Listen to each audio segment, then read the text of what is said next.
My number 10. It's from a movie that I will never see and have no interest in seeing. But it's Zippity Doo Dah by James Baskett, who played Uncle Remus in the movie Song of the South.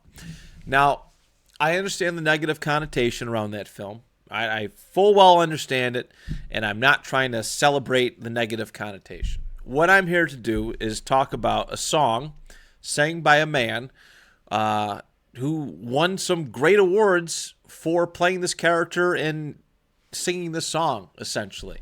And that's what I want to celebrate. I want to honor that. But just the song, it just makes me happy. Like zippity doo dah, zippity day. I can't sing, and that's probably the most you're going to get out of me in this and that horrible rendition I just did. But it was the anthem basically for Splash Mountain, which was one of the most iconic Disney rides of all time.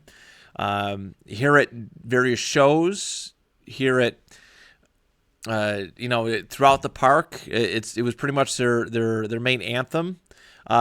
It's an upbeat, happy song. It really, truly is, and I love it.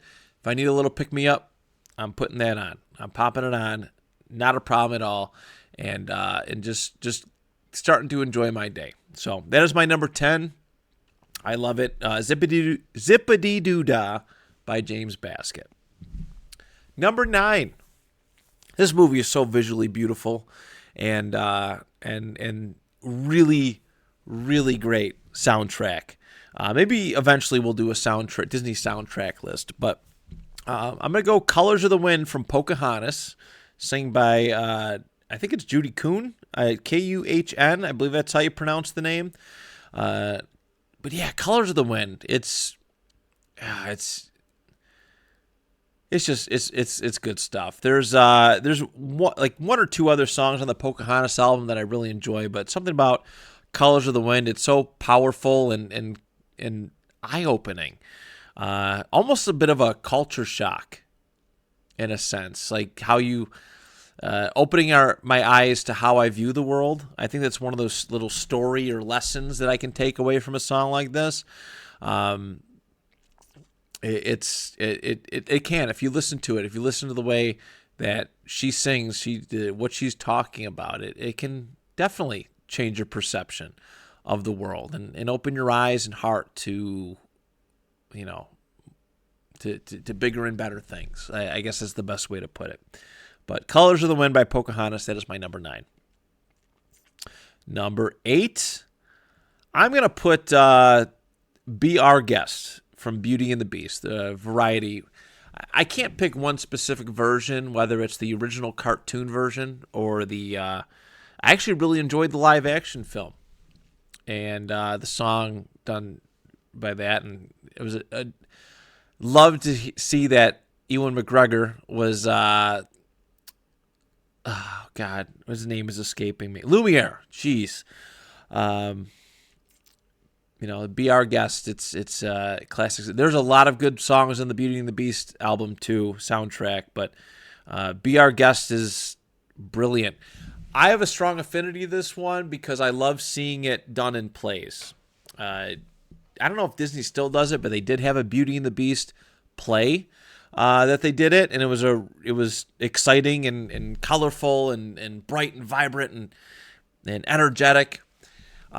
Those were always really cool. And many years ago, when I was living in Rochester, New York, I went to Brockport High School, and their theater group, they put on Beauty and the Beast, and it was amazing how these students did it. This was about 2011 or 2012, and it was so damn good. I was really, really impressed with how good it was. It was nice. As a person who didn't really understand and care for theater in high school, I loved it. I loved seeing it. So to be able to see that was great. But yeah, it's a fun song. Lots of different characters, lots of different voices chipping in, and just good energy. So that is my number 8.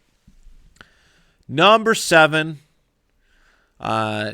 You've Got a Friend in Me from Toy Story. And I know a lot of snobs like to say, "Oh, Disney's or Toy Story is just a Pixar thing." for as long as I've known it, yes, Pixar and Disney in the early days were pretty much separate things, but they've always been connected. So I'm going to consider "You've Got a Friend in Me" as a theme, as a song, as a Disney song. Okay, that's how I view it. It's cool. I actually love singing this one to my son, who still remains judgment free. Still judgment free, at least as far as I know. But it's kind of I like the words about, friendship never dying and so much more. Entertainment that's like has time elapsing through it is like I get emotional. Going back to that advice to my younger self list that I just did a couple weeks ago. Progressing through life and how much life changes and how some people will still be there for you is really neat. It can be sad, but it can be really neat. And that song always touches my soul when I listen to it. When I listen to the words, as careful as I do. And Randy Newman's just got like this iconic voice. I don't know. It's just good. Yeah, it's good. Number 6. This is a movie that probably the most recent. Yeah, it's the most recent movie that is on this list by a country mile, and it is from the movie Coco, and it's "Remember Me." And there's several different versions of it, but it's sad. It's somber. It's in the spirit of the movie. It was a song from a dad to a child, and there was a point where my son had trouble going to sleep, and our way to get him to sleep was to hold him and play music and kind of sing a little bit. And I used to love singing this one. There's such just a tinge of sadness, and as someone who wants to be there all of the time with my kid, like it breaks my heart when I have to go to work and not be around him. It literally breaks my heart. And I know there's going to be like times down the road where we're not going to be able to see each other, as often as I get to see him now. That's something that's on my mind is that song, "Remember Me." And it's just sad. It's just sad, but I think it's a great lesson. There's a great little message of connectivity and whatnot. And again, between a father and a child it's a beautiful bond. So that's my number 6. My number 5 is "I Will Make a Man Out of You." I'll Make a Man Out of You from Mulan, sung by Donny Osmond.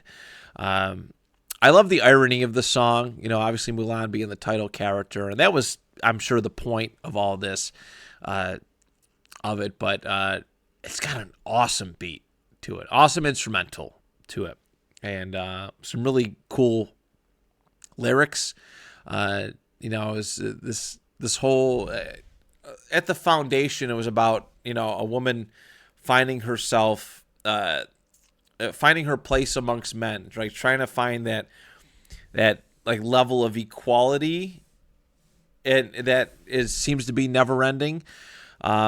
Especially in the time of Mulan, when Mulan takes place, and how she ends up being the bravest, most courageous, and smartest soldier of them all. It was a really cool story to watch unfold, and one of my all-time favorite Disney films.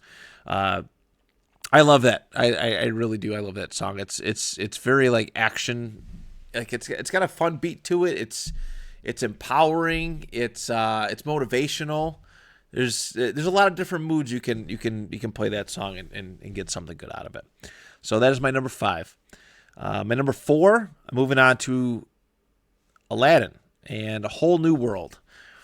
I don't know if there's like a specific story or lesson that I gather from this one necessarily, but I guess it's kind of like expanding your horizons. I think that's what I take away from it. Like, it's a great love song, and it's got a beautiful instrumental. I'm going to say that a lot about a lot of these things. It's a very catchy instrumental, and and about, I guess, opening up your eyes to the world, a little bit. It's it's a good one. Princess Jasmine's one of my favorite Disney princesses, and there's gonna come a time where we do a Disney princess list, and but yeah, Whole New World is wonderful. Great singing prowess. Leah Salonga and Brad Kane, if I got the names right, that's who sang those roles. So number 3 is from The Lion King, and it's I Just Can't Wait to Be King. Jason Weaver, Rowan Atkinson, and Laura Williams are the ones who sing that song. Another great instrumental. But I love the irony in this because there's a lesson in this song that I've noticed in recent years about, how when we're younger and we're so quick and we're so excited at the sentiment. We want to grow up so fast to have all these, the ability to do certain things like drive cars and amongst others. And Simba, the entire movie, or the first part of the movie, was so eager to grow up and be king, and had no idea that his path to being king would be so. There'd be a lot of turmoil, Mufasa dying and Scar basically starving out the Pride Lands, and him having to fight his uncle Scar to maintain and save his kingdom. But yes, it's an important lesson about not wanting to grow up too quickly. All right, take your time. As a parent now and as a kid who grew up in a seemingly much simpler time in the 90s, protecting the innocence of children is so important to me, and I think letting them kind of grow up and not having to have this adult-like heaviness to their childhood is so important, and I think this song speaks to me in that. At least that's my interpretation of I Just Can't Wait to Be King. Just a nice reminder for kids to slow down, enjoy childhood while it lasts, and yeah, just don't grow up too quick. Don't grow up too quick. Number 2, another favorite Disney movie of mine, is a Goofy movie. It says extra meaning now as a father with a son. But it's Eye to Eye, and it's, oh God, this song is so good. This song transcends Disney movies. Like, I think this might be one of the greatest songs of all time. It's sung by Tevin Campbell, and I like the styling of it. It's kind of like his approach to doing this song is kind of like a midway point between like Prince and Michael Jackson. All right, you can definitely tell there's certain vibes to it, the way that it's sang, the way that his voice level changes, and the character's presentation in the film is kind of like a halfway point between those two. Eye to Eye is really good, and this one I got really excited the first time I heard it on a Disney bus on the way to one of the parks. Just like, all right, here we go. Gonna conquer the day. What are we riding? Like, what's first? What are we doing first? It's and there's a lot of great remakes of the song too. A lot of different interpretations of the song. So, if you've never seen a Goofy movie or heard this one, because it's really an underrated gem. The movie is, at least. I think the song should be held in much higher regard too. Go seek it out. Seriously. And my number 1, wow, we flew through this list. Good, I love it because I'm here way later than I wanted to be. Number 1 is Go the Distance from Hercules. Hercules is my favorite. That's why I'm wearing the shirt. My favorite Disney film of all time.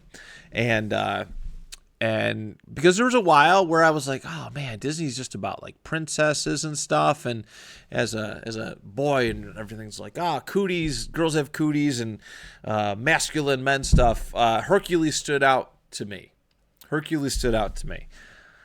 Acting like I didn't just see Lion King like 3 years prior. Kids. But Go the Distance is such a great song because the Hercules character knows he's destined for greatness. Like, he's destined for something more.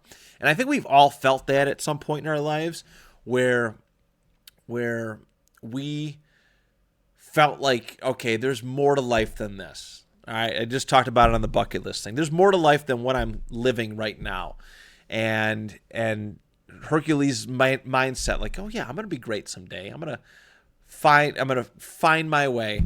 That was it's cool. It's motivational. It's inspiring. When I'm like kind of down, sometimes over my various projects, whether it's been or hobbies, whether it's been doing wrestling or podcasting, I'm not happy with mediocrity, and I always expect more for myself. And this song is a great way to kind of get me right, get me feeling right, and get me motivated to just kind of keep pushing onward. Even if everything seems tough, just keep pushing onward and go keep fighting for more. Keep fighting for more, and be right where I belong. So there it is, everybody. The Disney songs list.